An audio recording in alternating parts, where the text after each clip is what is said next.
کہ نبی پاک صلی اللہ تعالیٰ علیہ وسلم نے اپنی زندگی میں کسی کو بھی جانشین بنایا نہیں، کسی کو خلیفہ مقرر نہیں فرمایا.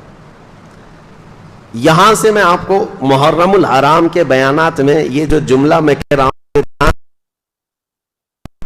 محفوظ رکھ کر کے جائیں. ہم میں اور شیعہ لوگوں میں فرق یہی ہے، وہ ایسی روایتیں بیان کرتے ہیں جس سے یہ مستفاد ہو کہ صرف اور صرف حضور صلی اللہ تعالیٰ علیہ وسلم کے بعد اگر کوئی خلیفہ بننے کے لائق تھا یا جانشین تھا تو مولا علی کرم اللہ وجہہ الکریم تھے.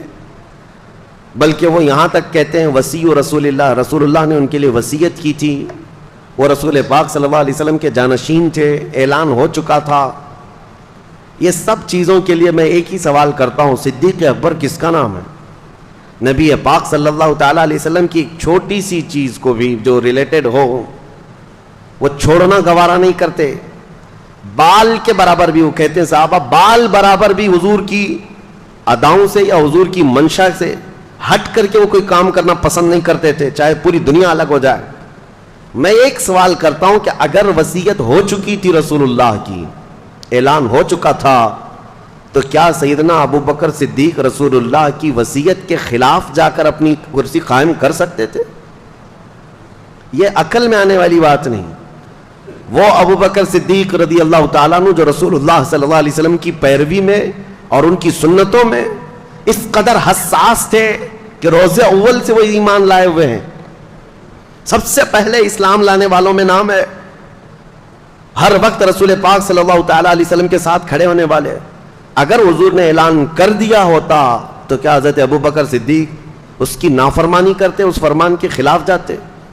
ممکن ہی نہیں لگتا، ممکن ہی نہیں لگتا. اس لیے میں آپ کو یہ بتا رہا ہوں کہ اس روایت کو محفوظ رکھ لو اپنے ذہنوں میں کہ حضور نے اپنی پوری زندگی میں کسی کو اپنا جانشین مقرر نہیں فرمایا، کسی کو خلیفہ بنایا نہیں. یہ مسلم بات ہے. اگر رسول کریم صلی اللہ تعالیٰ علیہ وسلم بناتے، ایک روایت امام جلال الدین سیوطی رحمۃ اللہ تعالیٰ علیہ کی تاریخ الخلفاء سے میں آپ کے سامنے رکھ رہا ہوں.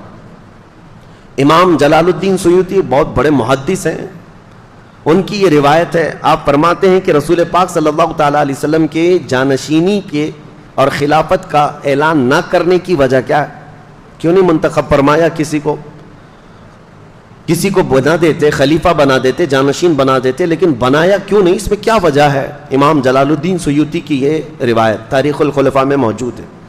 فرماتے ہیں کہ نبی پاک صلی اللہ تعالیٰ علیہ وسلم نے خود فرمایا اگر میں تم پر کسی خلیفہ کو مقرر کر دوں اور تم میں سے کوئی بھی اس کی نافرمانی کر دے یا اس کی اطاعت سے تھوڑا بہت بھی ادھر ادھر کر دے تو اللہ کا عذاب آ جائے گا. کیونکہ رسول پاک صلی اللہ تعالیٰ علیہ وسلم کا فرمان عالی شان ہے. تو امام جلال الدین سیوطی رحمۃ اللہ علیہ یہ روایت فرماتے ہیں کہ حکمت اللہ بہتر جانے، دین اسلام کا یہ اتنا بڑا لہلہاتا ہوا باغیچہ جو 14 صدیوں سے آج تک ہم تک پہنچا ہوا ہے، اس کے پتوں کو، اس کے پھولوں کو، اس کے پھلوں کو کتنی مرتبہ لوگوں نے ظلم کے ہاتھوں سے مروڑ دیا، لیکن اس کی شاخیں آج بھی ہری بھری ہیں، آج بھی ہری بھری ہیں. اور اسی لیے شاعر نے بہت اچھے انداز میں کہا ہے، آج خلفائے اسلام کی تاریخ شروع کر رہا ہوں، خلافت کے اسباب بتا رہا ہوں، خلافت ہوتی کیا ہے. اس سے پہلے یہ شعر بہت ہی موزوں و مناسب ہے. اسلام تیری نبض نہ ڈوبے گی حشر تک، تیری رگوں میں رواں خون ہے 4 یار کا. خلفائے اسلام کی قربانیاں بھی ہیں اس میں. اب معاملات کہاں سے شروع ہوئے؟ اب تاریخ سنیے. حضور پاک صلی اللہ تعالیٰ علیہ وسلم کی وفات ہو گئی، پیر کا دن تھا، پیر کا دن تھا. حضور کی پیدائش کا دن بھی پیر ہے، حضور کی وفات کا دن بھی پیر ہے، دوشنبہ. پیر کے دن جیسے انتقال ہوا نبی کریم صلی اللہ تعالیٰ علیہ وسلم کا، پہلی بات تو صحابہ اکرام رضوان اللہ تعالیٰ علیہ مجمعین کے معاملات کے لیے ایک مسلم ہمارا عقیدہ اہل سنت و جماعت کا، توجہ سے سن لو، توجہ سے. صحابہ اکرام فرشتے نہیں ہیں، انسان ہیں. حضور صلی اللہ تعالیٰ علیہ وسلم کے جتنے اصحاب ہیں وہ سب انسان تھے، اور صحابہ اکرام رضوان اللہ تعالیٰ علیہ مجمعین کے درمیان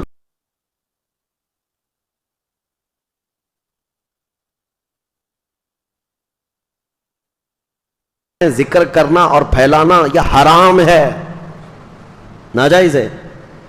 بعض لوگوں کو یہ سب چیزوں کا شوق ہے، ان کے بیچ میں کیا ہوا تھا، ان کے بیچ میں کیا ہوا تھا، تم ان کے بیچ میں کیا ہوا تھا اسی تحقیق میں رہ گئے، تمہیں خود پتہ نہیں تمہارے بیچ کیا ہو رہا ہے۔ تمہارے ایمان کا اندازہ کرو۔ وہ ایسے بزرگ ہیں ایسے کہ جن کے بارے میں میرے آقا صلی اللہ علیہ وسلم نے فرمایا ہے کہ میرا ایک صحابی جو کے دانے کے برابر خیرات کر دے اور پوری امت احد پہاڑ کے برابر سونا خیرات کرے تب بھی میرے صحابی کی خیرات کے برابر نہیں ہو سکتا۔ صحابی کے درجے کو پہنچ ہی نہیں سکو گے۔ نبی پاک صلی اللہ تعالی علیہ وسلم نے فرمایا اللہ اللہ فی اصحابی، لوگوں کو ڈرایا، خبردار خبردار میرے صحابہ کے بارے میں، لا تسبوا اصحابی، میرے صحابہ کو گالی مت دینا۔ آج ایک جماعت ہے باضابطہ طور پر صحابہ کو نشانی بنا چکی ہے، نشانہ بنا چکی ہے اپنے گالی گلوچ کا، اور ایسا لگتا ہے 14 صدیوں کے بعد یہ لوگ بڑے ترم خواں ہیں جو فیصلہ کرنے بیٹھے ہیں، وہ حق پر تھے کہ یہ غلط تھے۔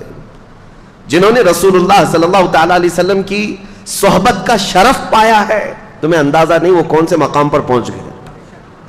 سیدنا عبد القادر جیلانی غوث العظم بغدادی رضی اللہ تعالیٰ عنہ کے متعلق یہ بات منسوب ہے، آپ نے فرمایا امت میں ہم اولیاء کی کیٹیگری جانتے ہیں نا، کوئی نجبہ ہیں، اقطاب ہیں، ابدال ہیں، اوتاد ہیں، اور پھر غوث ہیں، قطب ہیں، یہ ساری چیزیں۔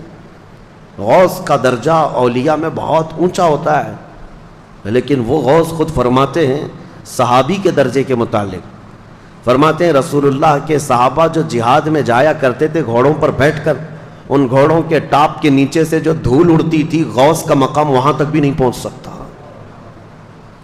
تم کہاں کمپیئر کرنے چل پڑے آج کے 2 ٹانگ کے جانور، نبی پاک صلی اللہ تعالی علیہ وسلم کے صحابہ سے اپنے آپ کو کمپیئر کرنے لگے، علم تمہارے پاس زیادہ۔ اس لیے میں تنبیہ کے ساتھ کہتا ہوں اے سنیو، یہ وقت ایسا آ چکا ہے، جگہ جگہ سوشل میڈیا پر اور کچھ نوجوانوں کے درمیان یہ بحثیں چھڑنے لگ گئی ہیں صحابہ کے اختلافات کے بارے میں۔